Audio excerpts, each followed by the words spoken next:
बच्चों आज हम क्लास 11th IITs में लेवल 3 में फंडामेंटल्स ऑफ वोकेशनल स्किल्स के अंदर unit number 1 fundamentals of data and computing के अंदर session number 2 data types and formats के बारे में डिस्कस करेंगे। इसमें इंट्रोडक्शन क्या है। Suppose you have passed class 10th examination and you want to continue your education.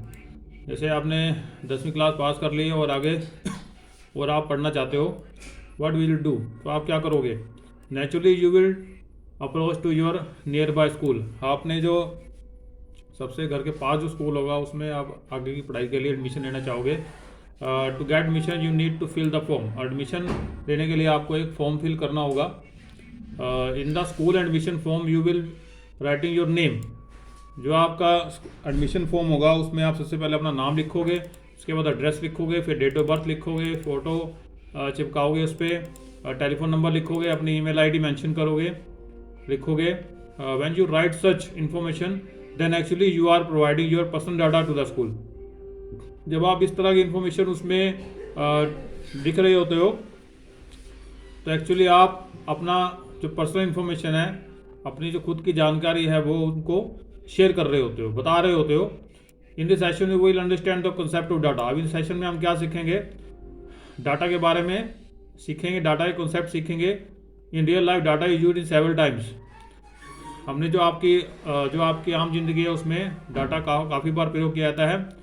Such real life example of data also are illustrated in this session. तो इस तरह के एग्जाम्पल्स हैं इस सेशन में डिस्कस किए जाएंगे। Data is never is one format but there are different types of data. Data कभी भी एक फॉर्मेट में नहीं होता, लेकिन अलग अलग प्रकार का डाटा होता है। जैसे कि some data is numerical data and some other data is non numeric data. कुछ डाटा आपका नंबर टाइप का हो सकता है और कुछ डाटा आपका नंबर टाइप का नहीं हो सकता, अलग टाइप का हो सकता है। In this session we will understand all such different types of data. अब इस सेशन में हम अलग प्रकार के डाटा के बारे में सीखेंगे, किस प्रकार का डाटा होता है। Now day people generate the data by using electronic machines. आजकल क्या होता है, लोग डाटा जनरेट करते हैं इलेक्ट्रॉनिक मशीन्स के द्वारा डाटा जनरेट करते हैं। Such data is called electronic data. और इलेक्ट्रॉनिक मशीन्स के द्वारा जो डाटा जनरेट किया जाता है उसको इलेक्ट्रॉनिक डाटा कहा जाता है, जो इस सेशन में डिस्कस किया जाएगा। Finally we will see the different real life applications. और तब हम जो रियल लाइफ, जो आम तौर पर जो जिंदगी में जिन एप्लीकेशंस का प्रयोग किया जाता है उनके बारे में सीखेंगे। अब डाटा क्या होता है। The word data is taken from Latin word datum. जो वर्ड डाटा है वो लैटिन शब्द से लिया है, इसका नाम है डाटम। डाटा मीन्स फैक्ट्स और सेट ऑफ वैल्यूज, मतलब तथ्यों का या वैल्यूज का एक सेट होता है। When the data is process, जब डाटा को प्रोसेस किया जाता है, we get some useful information. Data को प्रोसेस करने के बाद हमें इंफॉर्मेशन मिलती है, यूजफुल इन्फॉर्मेशन मिलती है डाटा के बारे में। और जब यूजफुल इन्फॉर्मेशन या यूजफुल नॉलेज मिलती है हमें उसके बारे में, तो इसको इन्फॉर्मेशन कहा जाता है। Data is raw fact. Data एक रॉ फैक्ट होता है, रॉ तथ्य होता है। Data can be measure. Data को हम माप सकते हैं, इसको कलेक्ट करके रख सकते हैं, इसकी रिपोर्ट बना सकते हैं, उसके बाद में विश्लेषण भी इसका कर सकते हैं। Data can be visualise. Data को दिखाया जा सकता है। Data is collected by organisation और इंस्टीट्यूशंस। डाटा किसके द्वारा कलेक्ट किया जाता है, किसके द्वारा डाटा का संग्रह किया जाता है। ऑर्गेनाइजेशन के द्वारा किया जाता है, इंस्टीट्यूशंस के द्वारा डाटा का संग्रह किया जाता है।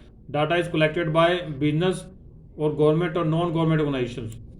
और डाटा को बिजनेस के द्वारा, मतलब बिजनेस में डाटा का प्रयोग किया जाता है, बिजनेस के द्वारा डाटा को कलेक्ट किया जाता है, गवर्नमेंट के द्वारा डाटा को कलेक्ट किया जाता है, या नॉन गवर्नमेंट जो ऑर्गेनाइजेशन है उनके द्वारा डाटा कलेक्ट किया जाता है।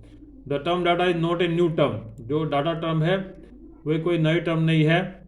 It is actually use in 1614 literature में 1640 से इसका प्रयोग किया जा रहा है। But in 1946 it was use in relation with transmittable and storable computer information. लेकिन 1946 के बाद इसका प्रयोग ट्रांसमिट करने के लिए और कंप्यूटर में इंफॉर्मेशन के रूप में स्टोर करने के लिए प्रयोग किया जाने लगा। In real life data can be different formats. जो आम जिंदगी है उसमें डाटा अलग अलग फॉर्मेट में हो सकता है, जैसे कि नंबर फॉर्म में हो सकता है, टेक्स्ट फॉर्म में हो सकता है, इमेज फॉर्म में होता है, ऑडियो फॉर्म में, वीडियो फॉर्म में, आगे हम सीखेंगे if data is well organised and process then it become useful information. अगर डाटा को अच्छी तरह से ऑर्गेनाइज किया जाए, उसको प्रोसेस किया जाए तो एक बढ़िया इन्फॉर्मेशन, यूजफुल इन्फॉर्मेशन बन जाती है। Several times you need to write your personal information. आपने देखा होगा कई बार आपको अपनी पर्सनल इन्फॉर्मेशन किसी को या कहीं बार देनी पड़ती है। This personal information is particularly required when you apply for a job. जब आप जॉब के लिए अप्लाई करते हो किसी ऑर्गेनाइजेशन में, किसी कंपनी में, तब भी आपको अपनी पर्सनल इन्फॉर्मेशन देनी होती है। वो पर्सनल इन्फॉर्मेशन आपकी बायोडाटा के रूप में हो सकती है, या रिज्यूमे के रूप में होती है, या सीवी के रूप में होती है। Following illustration shows the basic entity can be written in biodata. मतलब बेसिक एंटिटीज जो अपने बारे में आप देते हो बायोडाटा के रूप में ऑर्गेनाइजेशंस को देते हो। Observe that this biodata contain data element different types. जो उसमें डाटा एलिमेंट्स प्रयोग किए जाते हैं वो अलग अलग टाइप के होते हैं। उसमें कैरेक्टर आप यूज़ करते हो, कैपिटल लेटर यूज़ करते हो, स्मॉल लेटर आप यूज़ करते हो, उसमें सिंबल यूज़ करते हो, उसमें नंबर्स फॉर्म यूज़ करते हो, डेट यूज़ करते हो, और इमेज भी आप उसमें यूज़ करते हो। जिस तरह से दिखाया हुआ है इसमें पर्सनल डिटेल आप देते हो। जैसे दिवांशी घोष है, इसमें डाटा टाइप जो यूज़ किया गया टेक्स्ट डाटा टाइप है। जो डाटा वैल्यू है नेम की वो टेक्स्ट फॉर्म में है। उसके बाद फोटो इमेज फॉर्म में है तो इमेज डाटा टाइप हो गया। उसके बाद फादर नेम है, फादर नेम भी आपका टेक्स्ट फॉर्म में है, मदर नेम टेक्स्ट फॉर्म में है। उसके बाद परमानेंट एड्रेस है आपका, करेक्टर ये भी टेक्स्ट फॉर्म में है, करेक्टर फॉर्म में है। सेम एज प्रेजेंट एड्रेस हो गया आपका। और डेट ऑफ बर्थ आपका डेट टाइप का है, उसमें नंबर भी यूज़ है, टेक्स्ट भी यूज़ है। और क्वालिफिकेशन भी आपकी करेक्टर में है, टेक्स्ट में है। और हाइट जो है इसमें नंबर और टेक्स्ट भी यूज़ किया गया, दोनों यूज़ किए गए हैं। इसमें वेट में नंबर और टेक्स्ट दोनों यूज़ किए गए हैं, और कॉन्टैक्ट नंबर में नंबर प्रयोग किया है। आगे एग्जांपल्स क्या है, in the earlier illustration we have seen that your personal information contain different type. जो अर्लियर जो इलस्ट्रेशन आपने उदाहरण देखा इसमें किसी बच्चे का डाटा है तो इसमें नंबर भी यूज़ किए गए हैं, अलग अलग नंबर यूज़ किए गए हैं, करेक्टर यूज़ किए गए हैं, डेट टाइप का डाटा यूज़ किया गया। तो अलग अलग टाइप का डाटा इस फॉर्मेट में प्रयोग किया गया है। और इसमें और क्या क्या हो सकता है, जैसे you require your personal data in preparation of Aadhaar card. जैसे आप आधार कार्ड बनवाने जाते हो तो उसको आपको क्या क्या डाटा चाहिए होता है तो आपको पता ही है। नेम हो गया, डेट ऑफ बर्थ हो गया, एड्रेस हो गया, ये सारी आप इन्फॉर्मेशन दे दो तब आपका आधार कार्ड का डाटा बनता है। जैसे पासपोर्ट बनाने जाते हो इसलिए आप पर्सनल इन्फॉर्मेशन आपको देनी पड़ती है, अलग टाइप की इन्फॉर्मेशन देनी पड़ती है। जैसे स्कूल ID बनवाने के लिए देनी पड़ती है। There are two side types of data, दो प्रकार का डाटा होता है। Such data elements are called individual data. जो इस तरह का डाटा आप देते हो किसी को तो आपको इंडिविजुअल डाटा होता है।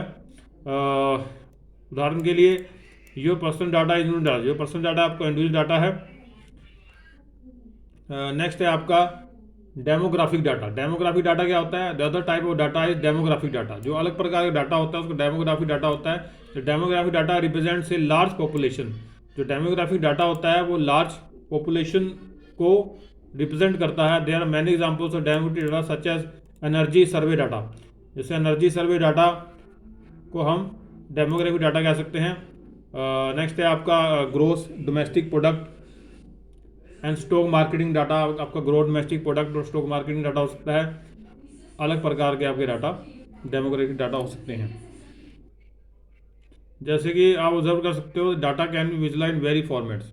अलग फॉर्मेट में आप डाटा को दिखा सकते हो, किसी को देख सकते हो। जैसे पाई चार्ट के रूप में डाटा होता है आपका, पाई चार्ट के रूप में होता है, बार ग्राफ के रूप में होता है, लाइन ग्राफ के रूप में आपका डाटा होता है। Age, society, education, gender, mental status can be considered as demographic features. और जो एज है उनमें सोसाइटी है, एजुकेशन, जेंडर, जो मेंटल स्टेटस है उसको डेमोग्राफिक फीचर्स के रूप में आप मान सकते हैं। Data associated with this demographic feature is called a demographic data. जो डाटा एसोसिएटेड होता है जो डेमोग्राफिक फीचर से रिलेटेड उसको डेमोग्राफिक डाटा कहा जाता है। Demographic data refers to the public data that normally represent a certain demographic feature for a large population. जो पॉपुलेशन होती है उसको वो रिप्रेजेंट करता है आपका demographic data. By using data we can easily understand some common feature of large population. इसका इस तरह के डाटा का एनालाइज करके विश्लेषण करके हम काफ़ी कुछ अंडरस्टैंड कर सकते हैं पॉपुलेशन के बारे में। जैसे कि India is said to be a young country. जैसे इंडिया को हम कहा सबसे यंग कंट्री है because the average age of Indian population around 30 to 35 years, क्योंकि इसमें जो रहने वाले लोग हैं वो 30 या 35 साल के बीच में हैं। By collecting the gender information population of country then one can easily infer the percentage of male and female in that country. इस तरह से हम ये भी पता लगा सकते हैं कितने और मेल फीमेल्स हैं हमारी कंट्री में लार्ज पॉपुलेशन के अंदर। This information is useful for framing कौन पॉलिसी, क्या क्या पॉलिसी हमें बनानी चाहिए, इन आंकड़ों को देखकर क्या क्या डिसीजन ले सकते हैं ऑर्गेनाइजेशंस के लिए। From this data one can understand that the number of working females less in, यही पता लगा सकते हैं कि अर्बन एरियाज में कितनी जो फीमेल्स हैं वो काम करती हैं, कितनी लेडीज़ काम करती हैं। इस डाटा के द्वारा हम अंडरस्टैंड करा सकते हैं कितनी रूरल एरिया में काम करती हैं। Also we can infer that the number of working males are more than females both in rural और मतलब फीमेल और मेल की रेशो रूरल और अर्बन एरिया में कितनी है। Such type of useful conclusion can be easily drawn from the demographic data. तो demographic data के द्वारा इस तरह के कंक्लूजन हम निष्कर्ष निकाल सकते हैं। This conclusion are useful for government, ये गवर्नमेंट के लिए काफ़ी उपयोगी साबित होता है इस तरह का निष्कर्ष।